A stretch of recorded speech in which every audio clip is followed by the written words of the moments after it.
السلام علیکم جی، کیا حال چال ہے آپ سب لوگوں کے؟ میں امید کرتی ہوں آپ سب بالکل ٹھیک ہوں گے، خیریت سے ہوں گے۔ میں اور میرا پاکستان بائی عمران خان کا یہ باب نمبر 2، اللہ جانے اب کیا ہوگا ہے۔ سچی بات یہ ہے کہ 1970 اور 1980 کے اشروں میں سیاست سے قطعاً مجھے کوئی دلچسپی نہ تھی۔ 1975 میں آکسفورڈ یونیورسٹی سے فارغ ہونے کے بعد مدتوں کرکٹ اس طرح میرے ذہن پہ سوار رہی کہ میں کسی دوسری چیز کے بارے میں سوچتا ہی نہ تھا۔ بین الاقوامی مقابلوں کے میدان میں اترنے والا ہر پیشہ ور کھلاڑی جانتا ہے کہ کھیل کس طرح پوری زندگی پہ محیط ہو جاتا ہے۔ آدمی اسی میں جیتا ہے۔ مقابلہ بہت سخت ہوتا ہے، چنانچہ کھیل تمام تر غور و فکر، توجہ اور جدوجہد کا مرکز و محور ہو جاتا ہے۔ تجربے اور مشاہدے نے مجھے یہ بتایا کہ جسے جینیس یا نابغہ روزگار کہا جاتا ہے، وہ ایسا آدمی ہوتا ہے جو دیوانگی کی حد تک اپنے کام سے عشق کرے۔ ان حالات میں میرا دھیان کبھی اس طرف نہ گیا کہ ملک پر جنرل محمد ضیاء الحق کی فوجی حکومت کے اثرات کیا ہیں، بدترین صنعتوں کی نجکاری کا نتیجہ کیا نکلنے والا ہے، اور ہمسایہ ممالک ایران اور افغانستان میں کیسے کیسے ہنگامے برپا ہیں۔ عام آدمی کے لیے زندگی معمول کی تھی، صرف جنرل ضیاء الحق کے حریف ہی ان کے اقتدار کا مزہ چکھ رہے تھے۔ کرکٹ ٹیم کے کپتان کی حیثیت سے جنرل کے ساتھ میرے مراسم بہت اچھے تھے۔ جب کوئی میچ جیت جاتے تو جنرل فون پر مجھ سے بات کرتا۔ 1987 میں اس نے مجھ سے ٹیلی ویژن پہ اپیل کی کہ قوم کی خاطر میں ریٹائرمنٹ کا فیصلہ واپس لوں۔ میں نے اس کی بات مان لی۔ جنرل کا اقتدار ختم ہو جانے کے بعد ہی مجھے اس دور کے تباہ کن اثرات کا اندازہ ہوا۔ دوسروں کی طرح اس کی سب سے بڑی ترجیح بھی اپنا اقتدار بچائے رکھنا تھی۔ تباہ کن پالیسیوں کے عواقب و نتائج کی پرواہ اسے نہیں تھی۔ اس وقت جب ملک کا سیاسی اور سماجی پیراہن ادھر رہا تھا، پاکستانی عوام کرکٹ میں قومی کامیابیوں سے آسودہ ہوتے۔ 1970 اور 1980 کے اشروں میں پاکستان کی قومی کرکٹ ٹیم بدترین طاقتور ہوتی گئی۔ ہم اپنے سابق استعماری آقاؤں کے مقابل پورے قد سے کھڑے ہو سکتے تھے۔ پاکستان، بھارت اور ویسٹ انڈیز ایسے ممالک جب برطانیہ کے مقابل میدان میں اترتے تو یہ غلامی کا قرض چکانے کا ایک موقع بھی ہوتا۔ کرکٹ کی دنیا میں میرے دو عزیز دوست، ویسٹ انڈیز کے سرون رچرڈز اور بھارت کے سنیل گواسکر، اسی انداز میں سوچتے تھے۔ مجھے اندازہ تھا 1970 اور 1980 کی دہائیوں میں انگریز کا مقابلہ کرنے کی تمنا ویسٹ انڈیز کی ٹیم میں سب سے بڑی قوت متحرکہ تھی۔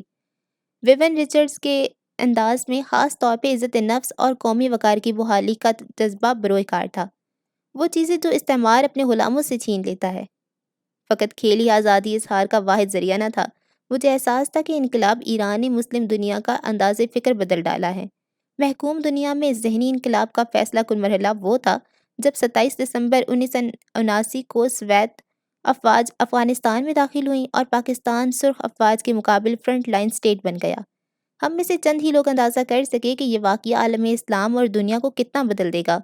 1974 میں مجھے ایران جانے کا موقع ملا، جب میں نے گرامر اسکول کی تعلیم کے دوران بننے والے ایک دوست کے ساتھ چند دن وہاں گزارے۔ امیر اور غریب کے غیر معمولی فرق اور منی اسکرٹ پہن کر بازاروں میں گھومنے والی ایرانی خواتین نے مجھے حیرت زدہ کر دیا۔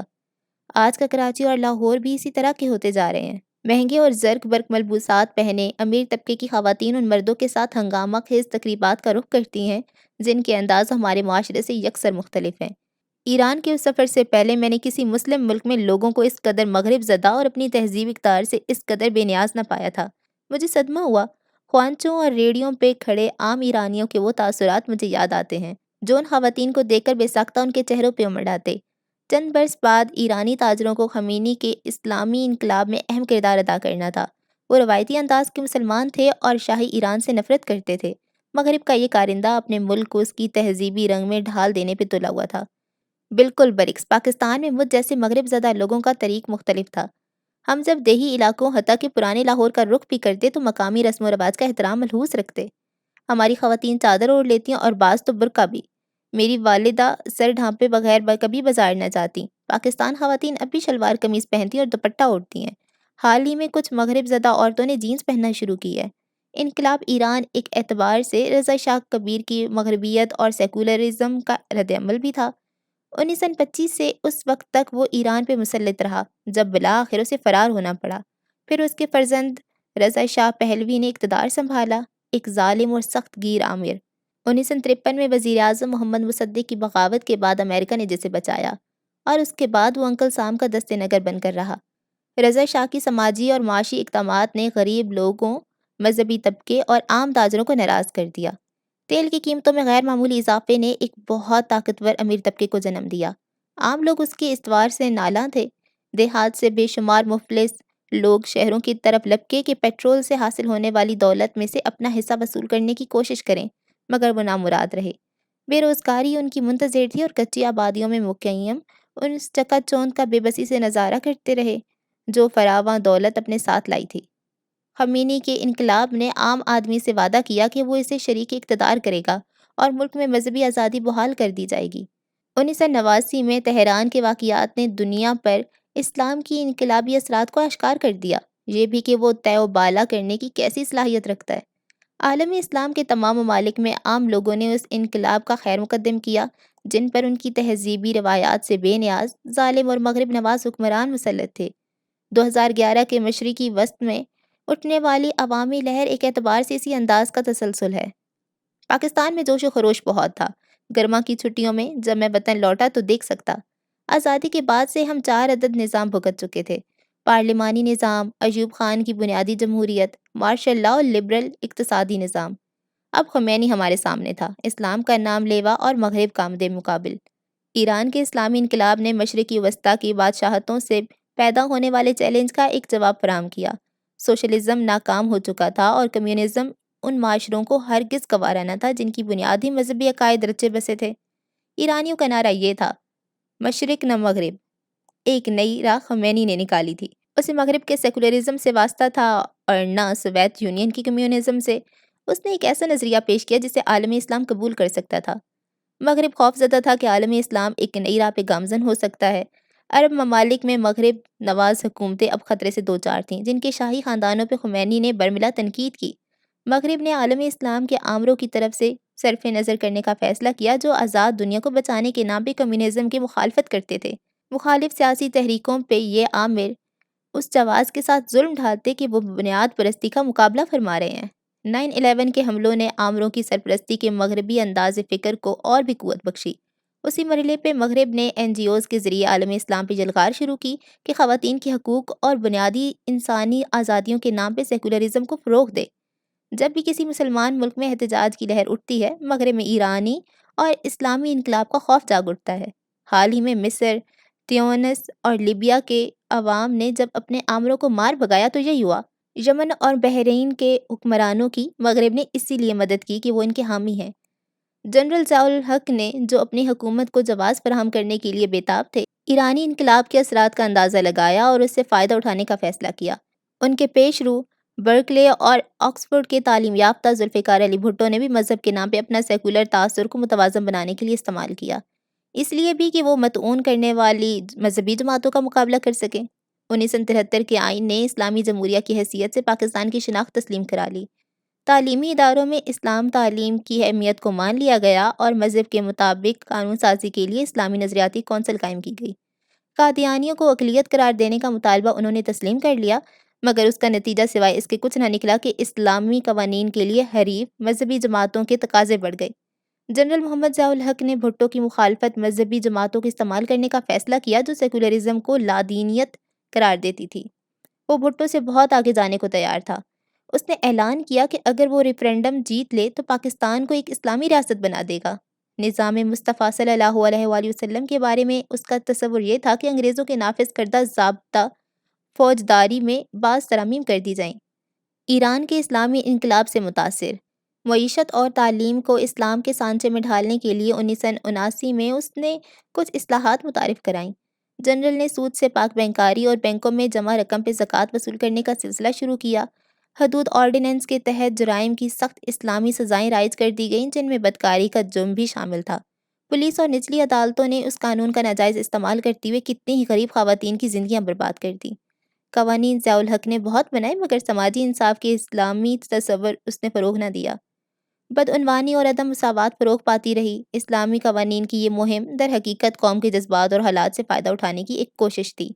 جنرل ضیاء الحق نے اسلامی عبادات کو بھی فروغ دیا، شلوار قمیض کی حوصلہ افزائی کی۔ برسوں بعد جنرل پرویز مشرف نے انگریزی اور مغرب لباس کو رواج دے کر ملک کو جدید تر بنانے کی کوشش کی۔ جنرل ضیاء الحق کی مذہبیت اور پرویز مشرف کا سیکولرزم دونوں ناکام رہے۔ لوگ نئے رواج اختیار کر لیتے ہیں مگر باطن میں وہی کچھ رہتے ہیں۔ دونوں عامر یہ بات سمجھ نہ سکے کہ محض ظاہری عبادات سے لوگ روحانیت حاصل نہ کریں گے، نکٹائی باندھ لینے سے 21ویں صدی میں وہ داخل نہ ہو جائیں گے۔ افغانستان میں سوویت یونین کی فوجی مداخلت سے جنرل محمد ضیاء الحق کا اسلامائزیشن پروگرام دوسرے مرحلے میں داخل ہو گیا۔ اس کے ساتھ ہی وہ مغرب کا نیا اتحادی بھی تھا۔ انہی دنوں یہ کہا جانے لگا کہ پاکستان پہ حکومت کرنے کے لیے 3 کی تائید ضروری ہے: اللہ، آرمی اور امریکہ۔ یہ بھی واضح ہوا کہ جمہوریت اور بنیادی حقوق کے لیکچر دینے والے امریکی اپنے مفادات کے لیے فوجی حکمرانوں کے ساتھ خوش دلی سے سمجھوتا کر لیتے ہیں۔ امریکی اس خوف میں مبتلا تھے کہ افغانستان میں قدم جمانے کے بعد سوویت یونین بحیرہ عرب کے گرم ساحلوں تک جا پہنچے گا، اس طرح وہ تیل فراہم کرنے کے راستے کی نگرانی کے قابل ہو جائے گا۔ امریکہ، سعودی عرب اور خلیجی ریاستوں نے ISI کو رقوم کی فراہمی شروع کی، جس نے ہزاروں اربوں اور افغانوں کو جدید ترین اسلحہ استعمال کرنے کی تربیت دی۔ ان میں بہت سے افغان جہاد ختم کرنے کے بعد پاکستان میں مقیم رہے کہ اپنی حکومتیں انہیں قبول کرنے پہ آمادہ نہ تھیں۔ بعد میں انہی لوگوں نے القاعدہ بنائی اور حوصلہ افزائی کرنے والے امریکیوں کو اب ان کا سامنا تھا۔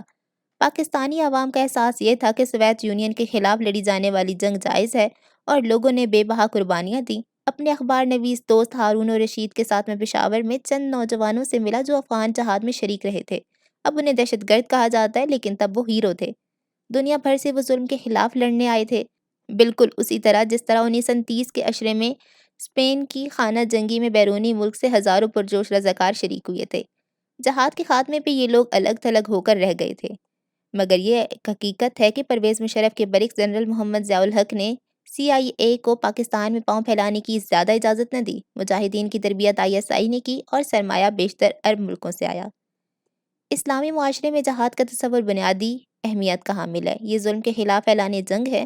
معاشرے کو متحرک اور بیدار رکھنے والی ایک قوت۔ جہاد کی 3 اقسام ہیں: تزکیہ نفس، یعنی خود کو برے رجحانات، عادات اور ماحول سے بچانے کی کوشش۔ ثانیاً، کسی تشدد کے بغیر ناانصافی کا مقابلہ۔ ثالثاً، غیر مسلموں کے حملے کی صورت میں طاقت کے ذریعے مسلم معاشرے کا دفاع۔ انصاف کے لیے مسلمان کو اٹھنا چاہیے، ظلم کے خلاف، خواہ اس کا ہدف غیر مسلم ہو۔ جو معاشرہ ظلم کے سامنے ڈٹ کر کھڑا نہیں ہوتا، موت اس کا مقدر بن جاتی ہے۔ لندن میں 20 لاکھ مظاہرین نے عراق پہ حملے کے خلاف احتجاج کیا۔ اگر وہ مسلمان ہوتے تو بجا طور پہ اسے جہاد کہتے۔ قرآن کریم میں اللہ تعالیٰ نے بار بار یہ ارشاد فرماتا ہے کہ ظالموں کو وہ پسند نہیں کرتا۔ سب لوگ اگر انصاف کا مقابلہ کرتے بھی اٹھیں تو حکمرانوں کے لیے ان کی بات ماننے کے سوا کوئی چارہ نہ ہوگا۔ 1980 کے عشرے میں جہاد کے لفظ سے شان و شوکت وابستہ رہی کہ جنگ مغرب مخالف سوویت یونین کے خلاف تھی، مگر اب اسی کو دہشت گردی کہا جانے لگا۔ جہاد کے تصور میں ہرگز کوئی نقص نہیں کہ یہ نیکی کے فروغ اور برائی کو روک دینے کا نام ہے۔ رہا غلط استعمال تو وہ کسی بھی نظریے کا ہو سکتا ہے۔ جو لوگ افغانستان گئے ان کا مطمع نظر بالکل واضح تھا۔ جارے غیر ملکی افواج کے خلاف وہ افغان عوام کی مددگار تھے۔ افغانستان سے ملحق پاکستانی قبائلی علاقوں میں پہلی بار دنیا بھر سے مسلمان جمع ہوئے کہ وہ سوویت یونین سے نبرد آزما ہوں۔ سعودی عرب، یمن، مصر، الجزائر، تیونس اور عراق سے ہزاروں لوگ یہاں پہنچے۔ ISI نے انہیں تربیت دی اور وہ CIA کی مرضی سے مقیم تھے۔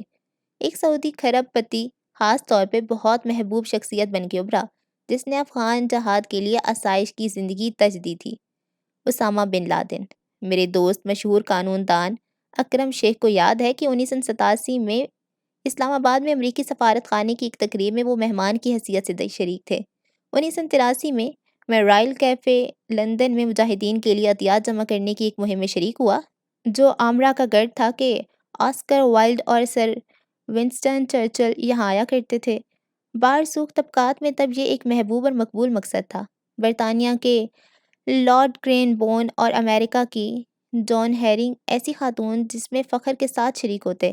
امریکہ میں جنرل ضیاء کی لابنگ کرنے والی پرکشش خاتون جان ہیرنگ، مشہور کتاب اور اس پہ بننے والی فلم چارلی ولسن کی جنگ میں جس کی تصویر کشی ہوئی، خود ترہمی سے پاک افسانوی پشتون شجاعت ان لوگوں کی آمادہ عمل کرتی۔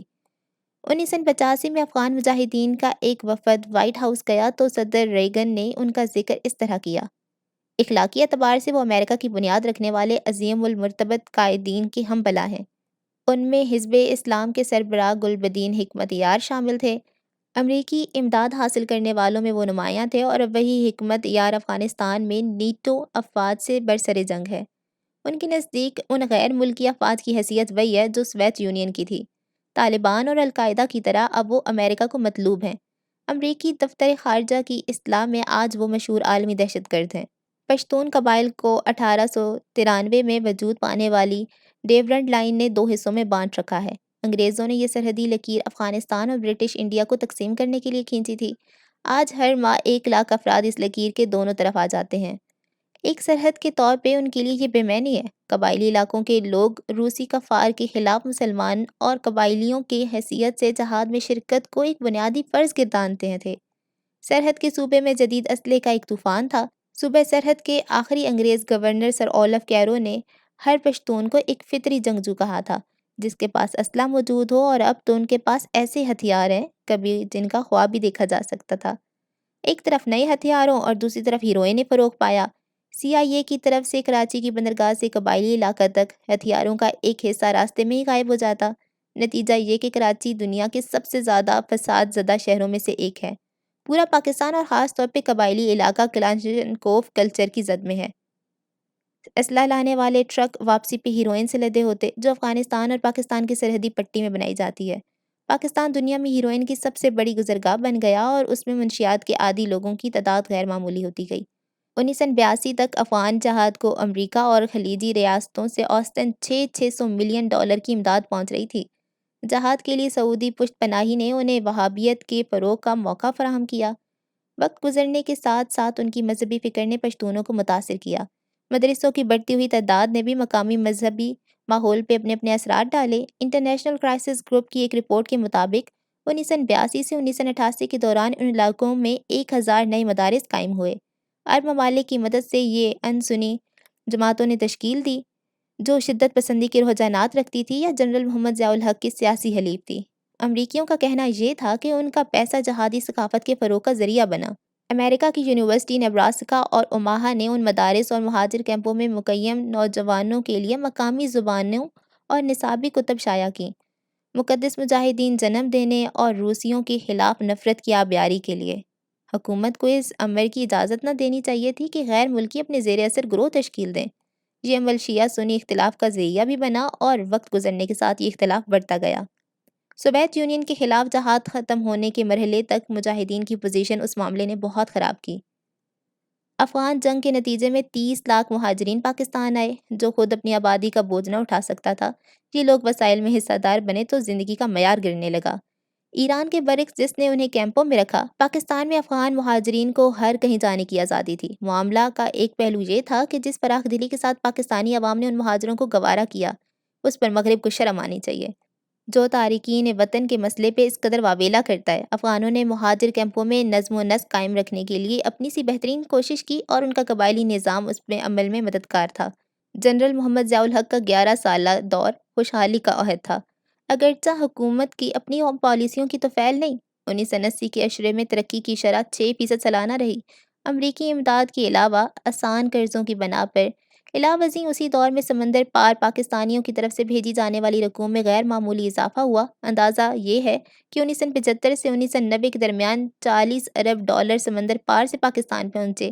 اگر یہ دولت دکھاوے اور اشیاء تعیش کی بجائے صحت اور تعلیم پہ صرف کی جاتی تو آج ملک کی حالت مختلف ہوتی، مگر جنرل محمد ضیاء الحق کی حکومت میں کرپشن اس طرح بڑھ گئی، بگاڑ بے قابو ہونے لگا۔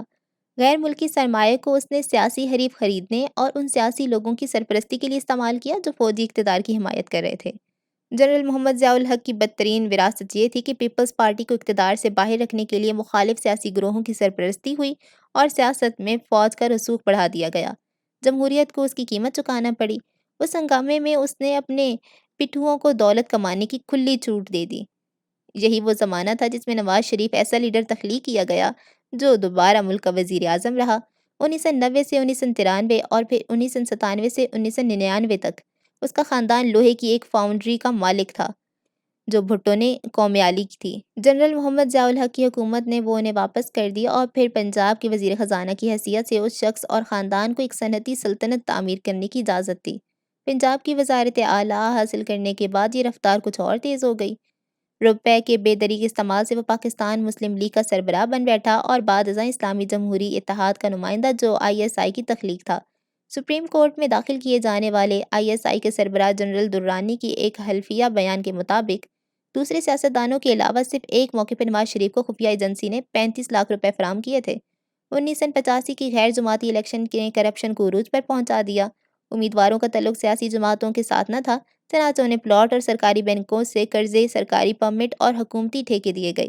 یہ الیکشن پاکستان کے لیے تباہ کن ثابت ہوا۔ کرپشن کی ایک طوفان کی بنیاد آئندہ برسوں میں جسے مزید تباہ کن انداز اختیار کرنا تھا۔ میری توجہ اپنے کام پہ ہی تھی، لیکن 1970 سے ملک جس سوال کا شکار تھا اس پر مجھے ذہنی اذیت ہوتی۔ گرما کے موسم میں انگلینڈ میں کرکٹ کھیلتا۔ اس طرح مسلسل و متواتر ایک ترقی یافتہ ملک کے ساتھ اپنی قوم کے موازنے کا موقع ملتا، اور دکھ تھا کہ بڑھتا ہی چلا جاتا۔ برطانیہ میں ادارے مضبوط تھے، جبکہ پاکستان میں کوئی بھی بارسوخ آدمی قوانین کا مذاق اڑا سکتا تھا۔ ان کے لہجے زخمی ہوتے، مگر میں خاندان کے بزرگوں کو یہ کہتے سنتا کہ انگریزوں کے دور میں صورتحال بعض اعتبار سے بہتر تھی۔ قانون کی حکمرانی، قابلیت کی بالادستی اور نوکرشاہی، انگریزی عہد میں یہ ہر چیز مقابلتاً اچھی تھی۔ بحیثیت مجموعی کرپشن پر بھی قابو تھا۔ میرے خاندان کے بزرگ یہ کہتے کہ حکمرانوں نے ہمیں دھوکہ دیا۔ قیام پاکستان پہ فخر کا کیسا احساس تھا، لیکن وقت گزرنے کے ساتھ مایوسی اور پریشانی بڑھتی گئی۔ سیاستدانوں کی پہلی نسل میں سے بعض، مثلاً سردار شیرباز خان مزاری اور ایئر مارشل اصغر خان نے جناح اور اقبال کے خواب کو زندہ رکھنے کی کوشش کی۔ ذوالفقار علی بھٹو اور جنرل محمد ضیاء الحق کے دور میں دونوں اسیری کی اذیت سے گزرے اور دونوں نے اپنے تجربات رقم کیے ہیں۔ دوسروں کی طرح میں بھی ملک کی حالت زار پہ شاکی ہوتا، لیکن بہتری لانے کے لیے کبھی انگلی تک نہ ہلائی۔ میرا تعلق اس مراعات یافتہ طبقے سے تھا جسے زوال نے کوئی تکلیف نہ پہنچائی تھی۔ جس اسکول میں ہم نے تعلیم پائی اس کا نصاب درآمدی تھا۔ تعلیم اگر زوال پذیر تھی تو ہم لوگ اسے متاثر نہ ہوئے۔ اگر ہسپتالوں کی حالت خراب تھی تو ہمیں پریشان ہونے کی ضرورت نہ تھی۔ علاج کے لیے ہم بیرون ملک جا سکتے تھے۔ بجلی اگر میسر نہ ہوتی تو ہم جنریٹر خرید سکتے تھے۔ سرکاری دفاتر میں اگر کرپشن تھی تو ہمیں کیا، کسی نہ کسی طرح ہم رشوت دے کر اپنے مقاصد حاصل کر سکتے تھے۔ ہم سرکاری دفاتر میں ایسے رابطوں کے حامل تھے کہ ہمارا کام رکنے نہ پاتا۔ اگر عام آدمی بھگت رہا تھا تو یہ اس کی بدقسمتی تھی۔ میں تو ذاتی طور پہ استحقاق یافتہ مخلوق سے بھی زیادہ خوش قسمت تھا۔ کرکٹ کی دیوانی قوم کا ہیرو تھا۔ کسی چیز کے لیے مجھے شاکی نہ ہونا پڑتا۔ زندگی میرے لیے بہت آسان تھی۔ ہر چند مسلمان ہونے پہ مجھے فخر تھا، مگر پاکستان میں اسلامائزیشن مجھے مذہب کے قریب نہ لا سکی، بلکہ اس کے برعکس ہوا۔ جبر کہ میں تباً خلاف تھا، لہٰذا جنرل محمد ضیاء الحق کے اسلامی قوانین نے میرے اندر بغاوت کو ہوا دی۔ جب میں نے اسلام کو سیاسی مقاصد کے لیے استعمال ہوتے دیکھا تو میرے اندر بیزاری نے جنم لیا جو بڑھتی گئی۔ مذہب کا میں ادراک نہ رکھتا تھا، چنانچہ بدعنوان اشرافیہ جب اسلام کا نام لیتی تو ان لیڈروں کی بجائے میں مذہب کو ہی قصوروار سمجھنے لگا۔ سخت گیر یہ سمجھتے ہیں کہ انقلابی اسلام سے سب مسائل پیدا ہو جائیں گے۔ وہ غلط طور پہ یہ دعویٰ کرتے ہیں کہ ملک کو بہتر طور پہ چلانے کے لیے ہمیں مذہب کے معاملے میں اپنے رویے کو بدل لینا چاہیے۔ 1970 اور 1980 کے اشروں میں سرکاری ٹیلی ویژن سے، جو بعض اعتبار سے سب سے مؤثر ادارہ تھا، علماء کرام کو لوگ اسلام کے بارے میں وعظ کرتے ہوئے سنتے۔ اکثر نوجوان منہ پھیر لیتے یا ٹی وی بند کر دیتے۔ یہ منافقت تھی جو رد عمل کو جنم دیتی۔ لوگ بجا طور پہ یہ سمجھتے تھے کہ اسلامی معاشرے میں کردار کا معیار نہایت ہی بلند ہونا چاہیے۔ اسلامی انقلاب کے باب میں افغانستان اور ایران سے میری امیدیں پوری نہ ہوئیں۔ سوویت یونین کی واپسی کے بعد باہمی جنگوں نے شدید مایوسی کو جنم دیا، جنہیں مقدس جہادی مانا جاتا تھا۔ وہ حصول اقتدار کے لیے قتل اور ظلم کے مرتکب تھے۔ کتنے لوگ قربان ہوئے تھے، کتنا بے حساب اثار، مگر لیڈروں نے دھوکہ دیا۔ طالبان نے جنگی سرداروں کی طرف سے پھیلائی گئی ہولناک افراتفری میں اول قانون کی حکمرانی کا تاثر دیا، مگر وہ بھی وقت گزرنے کے ساتھ جبر کا ہتھیار برتنے لگے، اس لیے کہ وہ مذہب کی روح کو سمجھتے ہی نہ تھے۔ پشتون دیہی ثقافت کا ناتراشیدہ طریقوں اور روایتوں کو انہوں نے شریعت کا حصہ بنا کر پیش کیا۔ وہ کسی بھی دوسرے نقطۂ نظر کو برداشت کرنے کے لیے تیار نہ تھے۔ اگر کسی کے چہرے پہ داڑھی نہ تھی تو گناہ اور جرم کا مرتکب ٹھہرا کے اسے سزا دی جاتی۔ دریں اثنا افغانستان میں جنگ ختم ہو جانے کے بعد جہادی گروپوں کے زوال نے انہیں فرقہ پرستی اور تعصب کی طرف دھکیل دیا۔ اس طرح 1970 اور 1980 کے اشروں کا مذہبی آئیڈیالزم دم توڑنے لگا۔ افغان جنگ کے دوران سعودیوں اور ایرانیوں کے فرقہ پرستوں کی مدد کی تھی۔ اب وہ ایک دوسرے کے مقابل ہوئے، یعنی شیعہ اور سنی گروپ۔ عام لوگوں کے نزدیک یہ اسلام کی روح کے خلاف تھا کہ وہ رواداری پہ شدید اصرار کرتا ہے۔ ایران سے بھی لوگوں کو مایوسی ہوئی، ان کی امیدیں تحلیل ہوتی گئیں، جو یہ سمجھتے تھے کہ تہران عالم اسلام میں اسلامی جمہوری حکومتوں کے لیے ایک مثال بن سکے گا۔ مسلم عوام کو ایران کے مذہبی لیڈروں کی نگران کونسل کے کردار سے صدمہ پہنچا، جسے جمہوری اداروں کے فیصلہ ویٹو کرنے کا اختیار تھا۔ یہ اسلام کی جمہوری روح سے متصادم تھا۔ اللہ کے آخری رسول صلی اللہ علیہ وآلہ وسلم کا طریقہ یہ نہ تھا۔ اسلام کے سنہری دور میں جمہوری اصول اس کا کبھی الگ نہ ہونے والا حصہ تھے۔ رسول اکرم صلی اللہ علیہ وآلہ وسلم کی حیات طیبہ اور چاروں خلفائے راشدین کے زمانے میں بھی، لیکن حضرت علی رضی اللہ عنہ کے بعد جن کی حکومت مصر سے ایران تک پھیلی تھی، مسلم دنیا جمہوریت سے محروم ہونے لگی۔ 18ویں صدی میں شاہ ولی رحمۃ اللہ علیہ نے نشاندہی کی کہ ملوکیت مغل سلطنت اور مسلمانوں کی عمومی زوال کا سبب ہے۔ انہوں نے کہا کہ بادشاہت معاشرے کو مسخ کر دیتی ہے۔ آج کے بیشتر مسلمان ممالک میں جعلی جمہوریتیں قائم ہیں جو عوام کو آزادی عطا نہیں کرتیں، اس لیے 2011 کے اوائل میں مشرقی وسطیٰ میں عوامی تحریکیں اٹھیں۔ مسلمان عوام نے مطالبہ کیا کہ فرد کی راہ میں ہرگز کوئی رکاوٹ نہیں ہونی چاہیے کہ وہ اپنی بہترین صلاحیت بروئے کار لائے۔ اسلامی قوانین فرد کی روحانی زندگی اور بنیادی حقوق دونوں کی حفاظت کرتے ہیں۔ ایک طرف ان کا تعلق نماز، روزہ، زکوٰۃ اور حج کے ساتھ ہے، تو دوسری طرف بنیادی انسانی ضروریات سے، جیسا کہ مغرب میں یعنی زندگی کا تحفظ، مذہب اور خاندان کے علاوہ آزادی اظہار اور نجی ملکیت کا حق۔ اسلامی حکومت عوام کو حکمران کے جبر سے محفوظ رکھتی ہے۔ کوئی ایسا طاقتور نہ ہوگا کہ قانون سے بالاتر ہو۔ رسول اکرم صلی اللہ علیہ وآلہ وسلم کے بعد ان کے 4 خلفاء میں سے 2 کو عدالتوں کے سامنے پیش ہونا پڑا۔ حضرت علی ایک یہودی کے خلاف مقدمہ ہار گئے کہ جج نے ان کے صاحبزادے کی شہادت قبول کرنے سے انکار کر دیا۔ اسلام میں تمام تر حقیقی اختیار چونکہ اللہ تعالیٰ کے پاس ہے، لہٰذا عام شہریوں اور حکمران دونوں کو قانون کی حدود میں رہنا ہوتا ہے۔ امریکی آئین کے بانیوں نے یہی راستہ چنا جب انہوں نے دستور کو بالاتر قرار دیا۔ 1947 میں جب قائد اعظم سے پوچھا گیا تو انہوں نے ارشاد کیا کہ پاکستان کے آئین کا ماخذ قرآن مجید ہے۔ جمہوریت کے ساتھ ساتھ انصاف، بھائی چارہ، عوامی بہبود اور مساوات اسلام کے اجتماعی نظام کی روح ہیں۔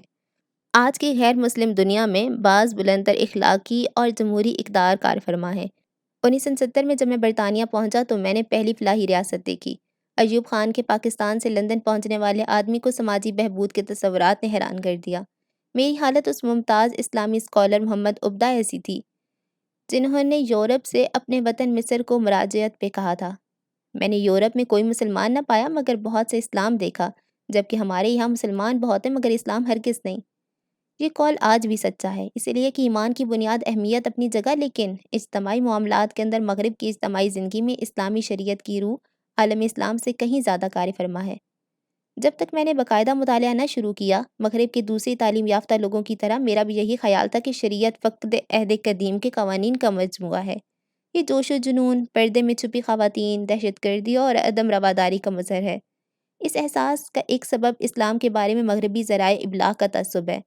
بدقسمتی سے ہم مسلمان بھی اس کے ذمہ دار ہیں۔ بعض مسلمان حکمران اور جماعت اسلام کی بہت ہی قدامت پسندانہ اور قبائلی انداز کی تشریح پیش کرتی ہیں۔ اصولاً اسلامی ریاست کو ایک فلاحی ریاست ہونا چاہیے۔ مجھے اس پہ تعجب ہوتا ہے کہ پاکستان میں اسلامی ریاست کی بات کرنے والوں کو دایاں بازو والا کہا جاتا ہے۔ اسلامی اقدار بائیں بازو سے زیادہ مشابہت رکھتی ہے، مثلاً سماجی بہبود اور مساوات۔ حضرت عمر فاروق اعظم نے جو 634 سے 644 تک حکمران رہے، تاریخ میں پہلی بار ایک فلاحی ریاست قائم کی، حتیٰ کہ پینشن جاری کی۔ بیواؤں، معذوروں، یتیموں اور بے روزگاروں کو سرکاری خزانے سے وظیفہ ملا کرتا۔ قرآن کے مطابق ہر سال اپنی دولت پہ 2.5% زکوٰۃ کی ادائیگی فرض ہے تاکہ مفلسوں اور محتاجوں کی نگہداشت ہو سکے۔ پھر اسلامی ریاست میں وقف کا تصور موجود تھا جس کے تحت یتیم خانے، ہسپتال، مدرسے اور سرائے موجود رہتے۔ مفت کی قیام گاہوں میں مسافر قیام کرتے۔ آج مغرب میں سماجی بہبود کا بہترین نظام قائم ہے۔ سب سے عمدہ مثال تو اسکینڈینیویا کے ممالک ہیں۔ خود امریکہ بھی اپنے غریبوں پہ سالانہ اربوں ڈالر صرف کرتا ہے۔ بدقسمتی سے مسلم ممالک کی اکثریت ایسے کسی بھی نظام سے محروم ہے۔ پاکستان میں رشتہ داروں کے سوا غریب آدمی کی حفاظت کرنے والا کوئی نہیں۔ تعلیم، صحت اور انصاف تک ان کی رسائی نہیں۔ اقوام متحدہ کی ترقیاتی پروگرام کے تحت ہونے والے ایک سروے کے مطابق 54% پاکستانی زندگی میں کئی طرح کی محرومیت کا شکار ہیں۔ تقریباً 2/3 شہری روزانہ $2 سے کم میں گزارا کرتے ہیں۔ 40% بچے غذا کی کمی کا شکار ہیں۔ پاکستان کو ایک اسلامی ریاست کیسے کہا جائے؟ موسم گرما میں کرکٹ کھیلنے کے بعد جب میں ہر سال سرما کے موسم میں پاکستان پہنچتا تو رنج کے ساتھ ملکی حالات کا جائزہ لیتا جو بدتریج بگڑتی ہی چلی جاتی تھی۔ اس کے باوجود مجھے ملک چھوڑنے کا خیال کبھی نہ آیا اور پاکستان کے سوا کسی دوسرے وطن کا تصور میرے ذہن میں کبھی نہ جاگا۔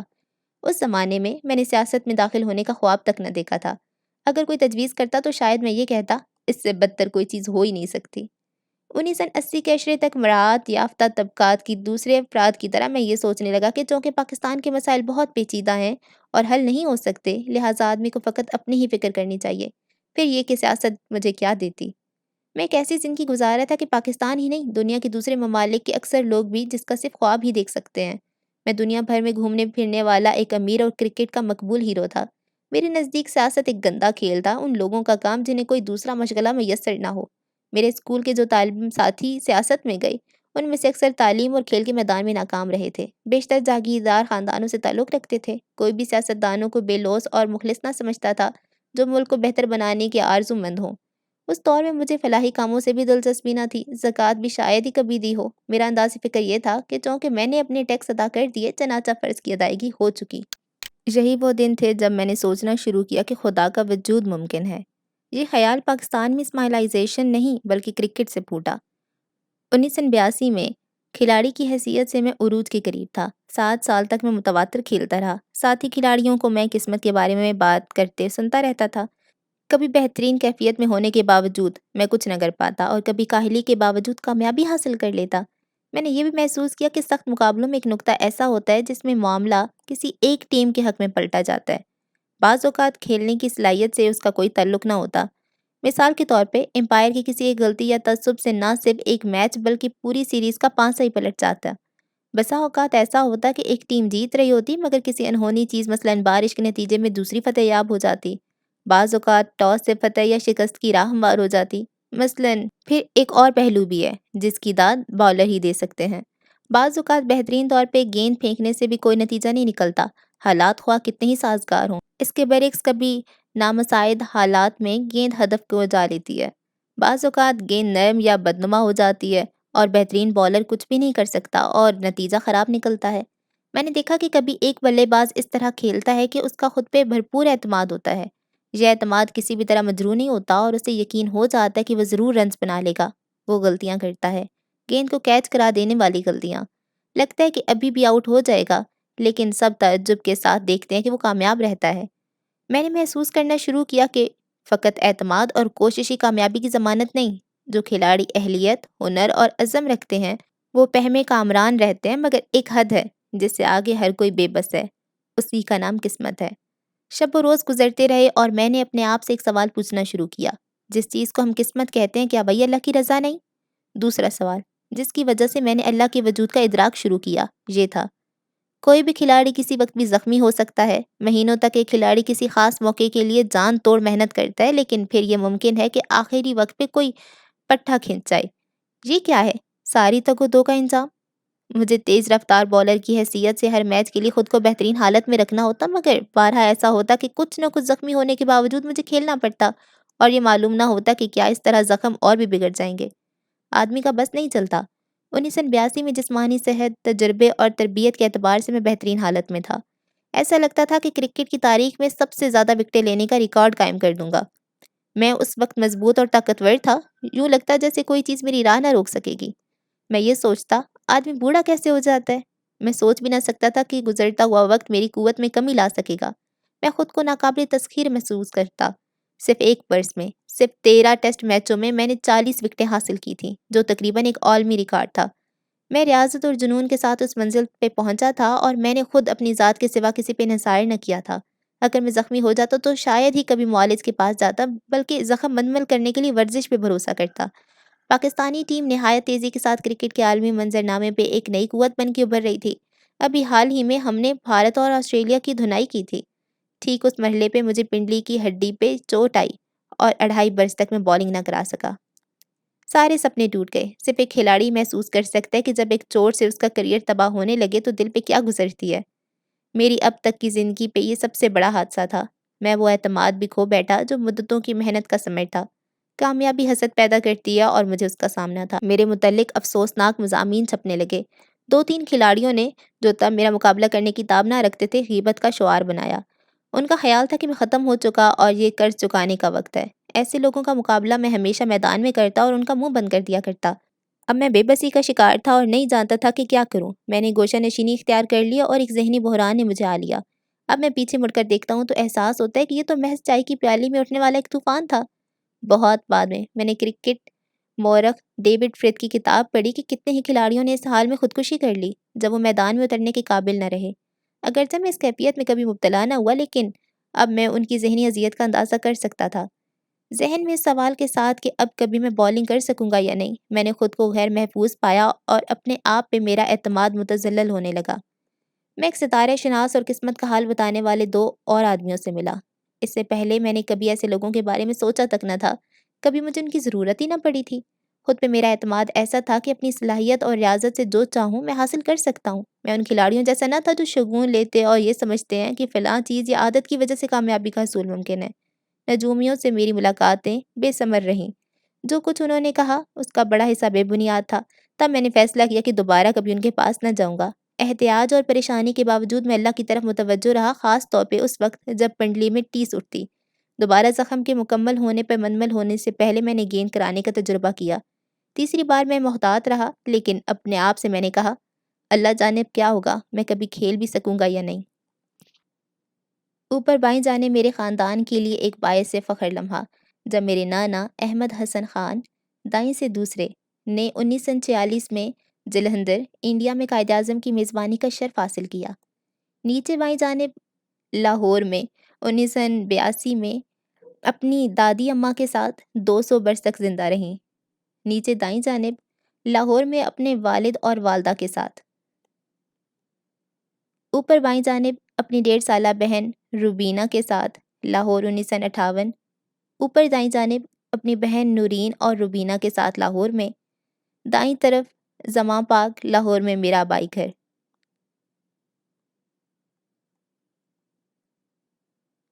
نیچے نہرو بائیں اور جناح دائیں لارڈ ماؤنٹ بیٹن اور ان کے کونسلر لارڈ اسمے کے ساتھ انڈیا سے برطانیہ کے انخلاء اور برصغیر 2 الگ الگ اقوام میں تقسیم پر بات چیت کرتے ہوئے۔ سب سے نیچے تقسیم ہند انسانی صعوبتیں کی ایک عظیم مثال تھی، جس کے نتیجے میں سرحد کے دونوں طرف ہزاروں انسانوں کو قتل عام ہوا۔ اس تصویر میں مسلمانوں کو لے جانے والا کھچا کھچ بھری ٹرینیں پاکستان کی طرف گامزن ہیں۔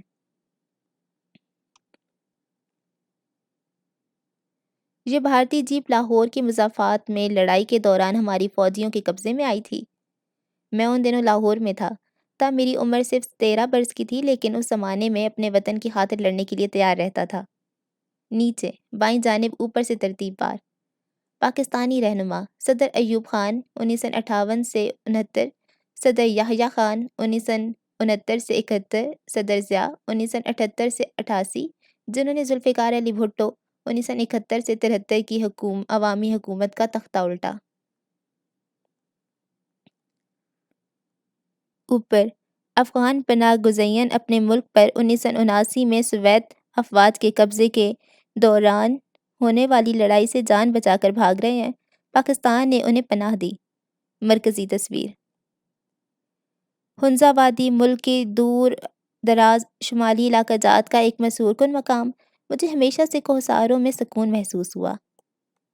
نیچے سر جمی گولڈ سمتھ اور اپنے میزبان دوست سابق سینئر فرید اللہ خان کے ساتھ، جو جنوبی وزیرستان میں اپنی وزیری قبیلے کے سربراہ تھے، جنہیں 2005 میں طالبان نے قتل کر دیا۔ اوپر پاکستان کے شمالی سرحدی پہ واقع قبائلی علاقہ جات وہ جگہیں ہیں جہاں مجھے ہمیشہ خوش آمدید کہا جاتا ہے۔ یہاں ہر شخص مسلح تھا، حتیٰ کہ 9 سر عمر لڑکے بھی۔